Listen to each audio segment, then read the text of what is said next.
We go in this world of woe, so much suffering and misery. Our hearts are longing for the endless home of peace and love and harmony. Oh, no more bitterness, hatred or greed. Paradise is the place we need. I feel the peace inside of me. Greetings and peace. This is Dr. Laurence Brown with another episode of Interfaith Issues. I'm coming to you today with a topic that might surprise a lot of you. And that is that today I'm going to talk about how I became Muslim. Through these talks and through my other works, a number of people have approached me and asked how I became Muslim and why. And if for no other reason than simply to tell the story once, answer everybody's questions, and let people know how I made this major change in my life and in my religion, I've decided to tell the story. The story takes us back to 1990. Before 1990, I was the typical American. I basically subscribed to the philosophy that the person who died with the most toys wins. I had spent my life accumulating different things of this world, and that was the only thing that I knew. That was the only objective I knew in life. In 1990, my second daughter was born. I guess I wasn't listening the first time. When my first daughter was born, Christina, about 10 months before, she did something I had never seen any child do before, and that is that she was able to stand from the very first day of life. From the very first day, if I put her on her feet, she would stand upright by herself. Now, I'm a doctor. I'm a medical doctor. I understand that that is something that a newborn baby is not supposed to be able to do. But I didn't see it as a miracle. I saw it as something interesting, something charming about this child. But I guess I didn't get the message. I guess the message had to come to me twice, and the second time in a more dramatic way. So, 10 months later, in 1990, my second daughter, Hannah, was born. Now, Hannah was taken directly from the birthing room in the hospital to the neonatal intensive care unit. And at the time, I didn't know why. They did not tell me. I was a doctor working in the hospital. It was George Washington University Hospital, one of the most famous hospitals in the United States. That was the hospital where President Ronald Reagan went when he was shot. You cannot fault the medical care at that hospital. They had the highest medical care. So when I found out that my second daughter was blue, I was very concerned. I went and saw her in the intensive care unit. From the level of her chest down to her toes, she was a dusky, the only way I can describe it is a gunmetal blue, this deep, deep, dusky kind of blue. Now, for those of you in the medical profession, you understand what that means. A lot of people, even outside the medical profession, understand what that means, but for those of you who don't, you know how when you look at the veins in your arms, in a pale-skinned person like myself, those veins are blue. The reason why is because blood, when it is carrying oxygen, is red. When the blood does not have oxygen, it turns blue. And that was the color of my child. We took a cardiac ultrasound it showed that she had a coarctation of the aorta. Now, the aorta is the major vessel that comes off of the heart and then sweeps down to the rest of the body, carrying all of the blood for the body from the chest down. And a coarctation is a critical narrowing in that artery. We could see where the artery was normal size. We could see where it was normal size on the other side, but right in the middle, there was this tight coarctation where the artery narrowed down to almost nothing. So that was the condition of my child. She was dying. Her body was suffocating. Now, as a doctor, I understood what this meant. I had assisted on numerous cardiothoracic surgeries.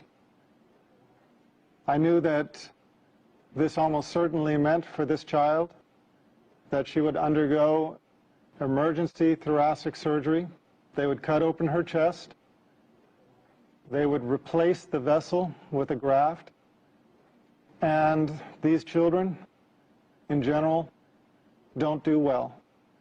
Given the technology of the time, about 20 years ago, my expectation was that my daughter would have the surgery, survive a few years, need to have the surgery again to replace the graft as she grew, and eventually the graft would fail and she would die. Now, that was my understanding at the time.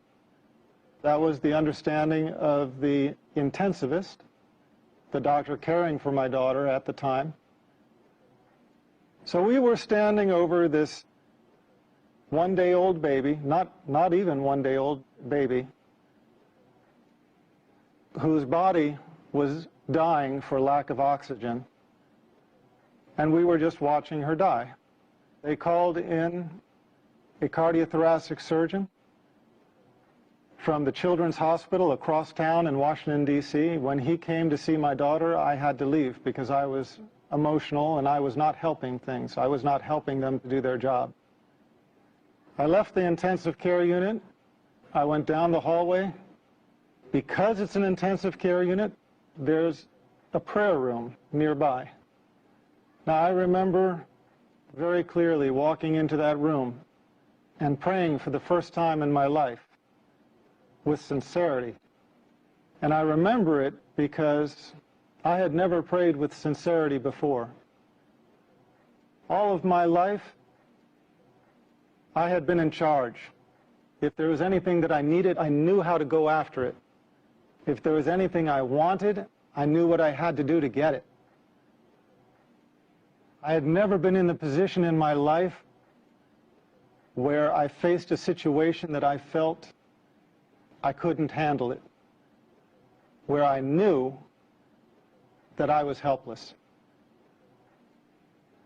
Now, a lot of people think that I came to Islam through Christianity. In a way, that's true, and I'll come to that. But at the time, it was not.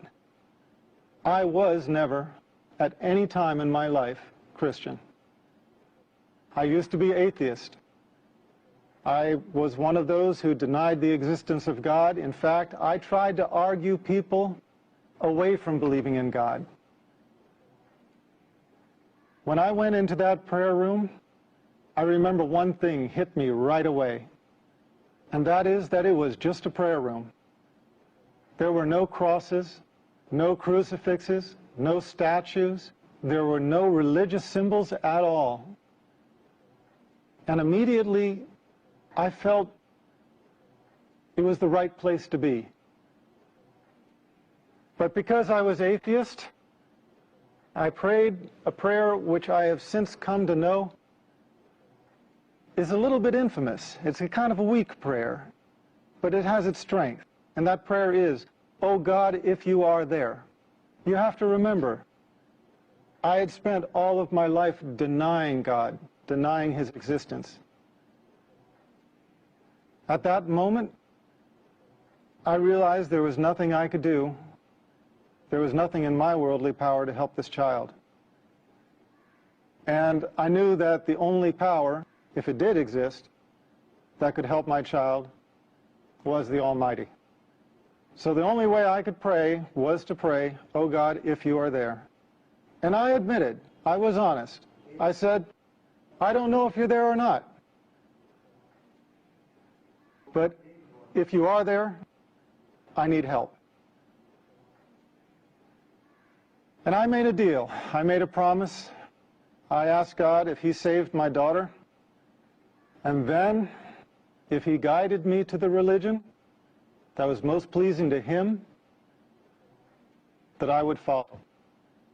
And I remember those words precisely, asking Him to guide me to the religion that was most pleasing to Him and promising to follow. Well, I had been away for maybe 15 minutes.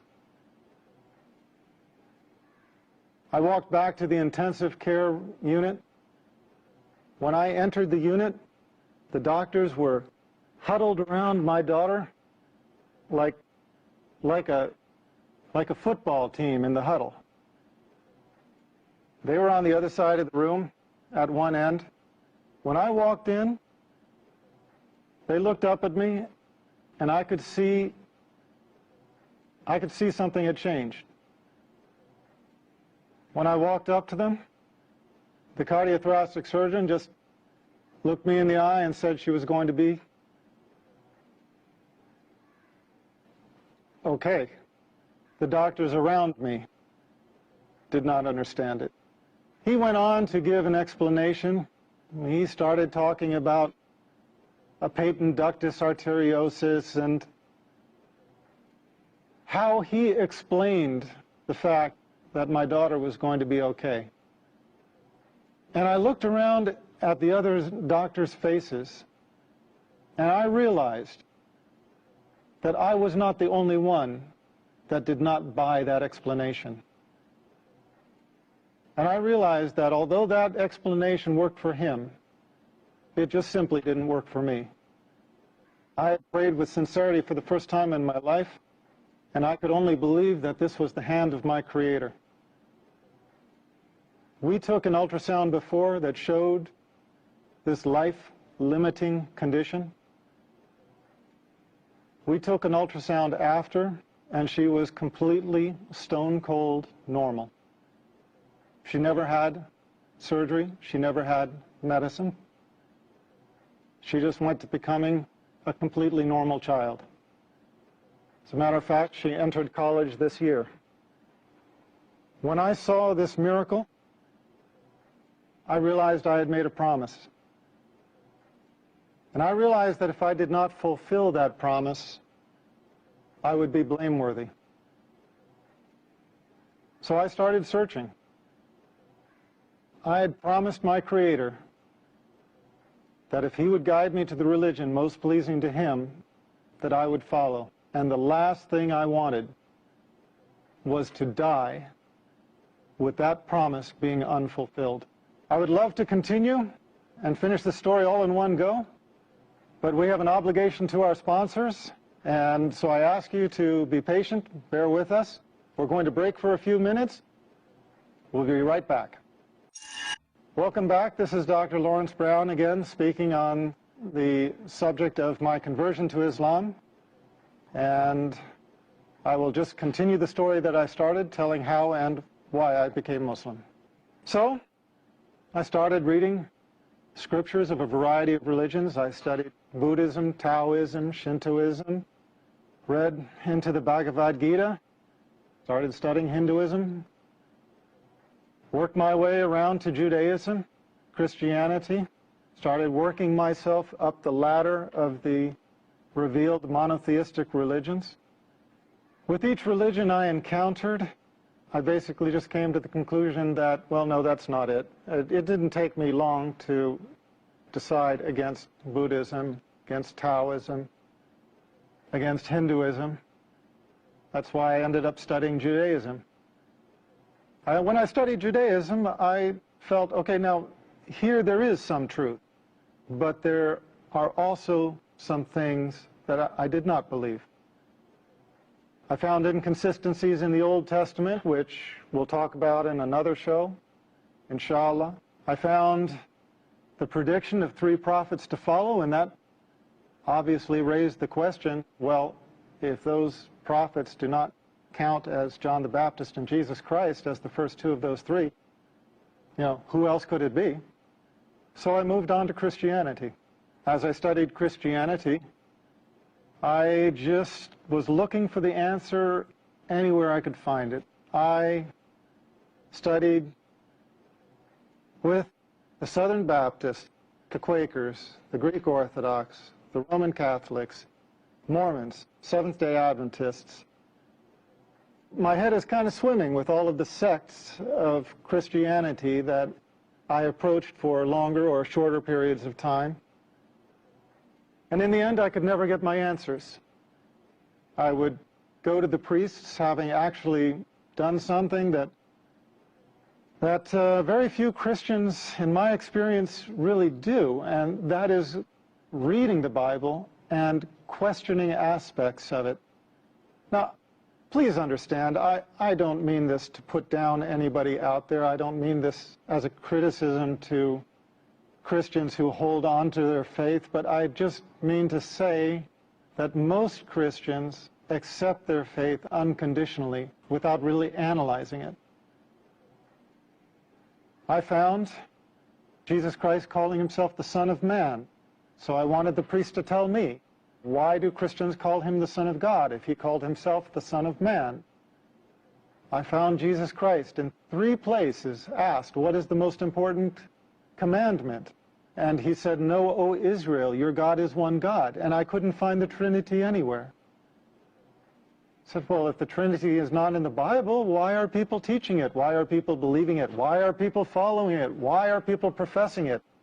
And they said, well, it's First Epistle of John, chapter 5, verse 7. And I found out that that's a forgery.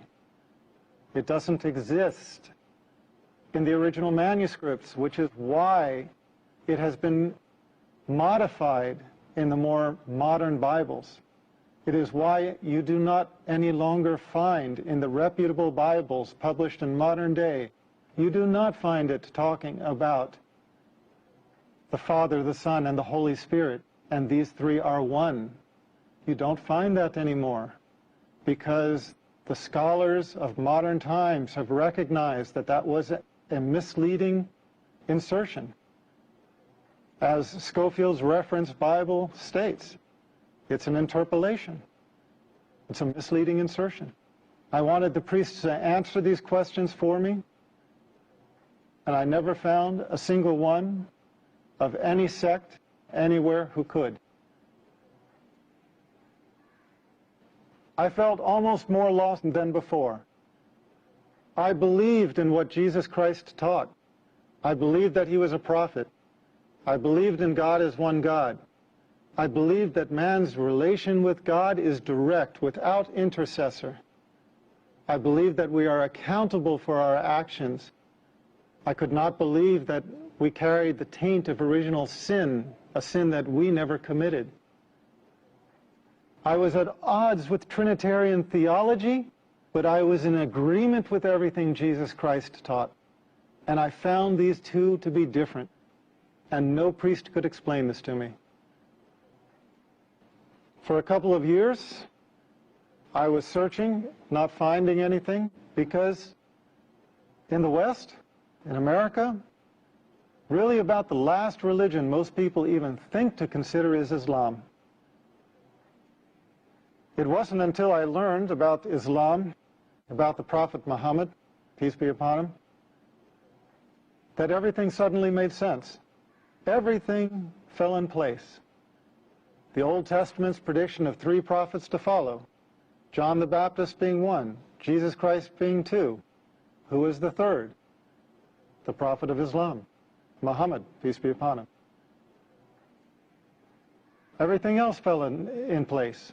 All of the teachings of Jesus Christ, his teaching that God is one, his teaching that the prophets, including himself, were men, his teaching that we are directly accountable to God, without intercessor, No saints in the way, no priests that you have to make confession to or seek absolution from. No, our account is directly to God without intercessor. And I found the consistency in the creed throughout the chain of revelation.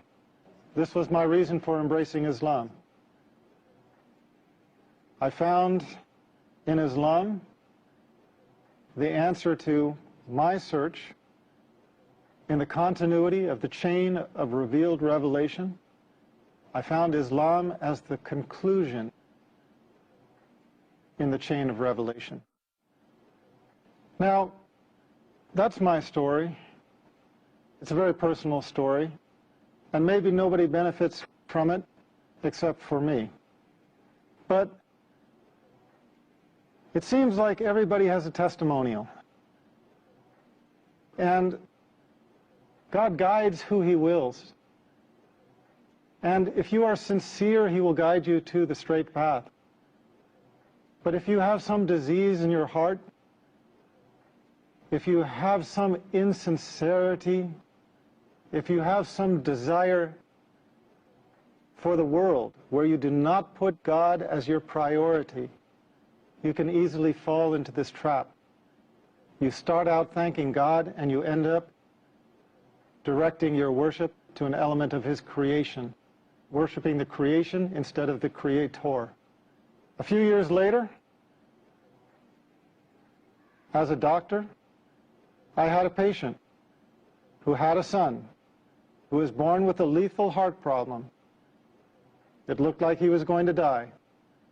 She prayed to God. She asked for God to save her child, and she promised. Her child got better, the same as mine had. And you know what? She didn't keep her promise. She went back on it. And I guess that kind of concludes my story, because when I saw that, I realized that I didn't become Muslim because I'm so smart, because I figured it out, whereas somebody else maybe didn't. No. Here was this woman in the exact same situation. She was praying for the salvation of her child with a lethal heart defect, just as I had had a child with a lethal heart defect. And what was the difference between the two of us? The difference was simply that Allah guided me to Islam and made me sincere. And for whatever reason, she did not. She failed in her test. If there was one message I would send to the audience, it is just this. We come to the religion of truth not on our own, except as we ask for it. Allah guides those who He wills. Pray to Allah by whatever name you know Him. Pray to the Creator with sincerity. Ask Him to guide you in your heart and in your mind to the religion of truth and to make you pleased with it. And you will find, if you are sincere, and if Allah answers your prayer, you will find that the religion of truth enters your heart. And inshallah, you will join us as a brother or sister in Islam. Thank you for being my audience on yet another episode, Interfaith Issues. We will continue again, inshallah, and I look forward to being with you then. Peace, and may God be with us all. I feel the peace, inside of me, all complete tranquility. I remember Allah, He remembers me. Feel the peace, feel the breeze.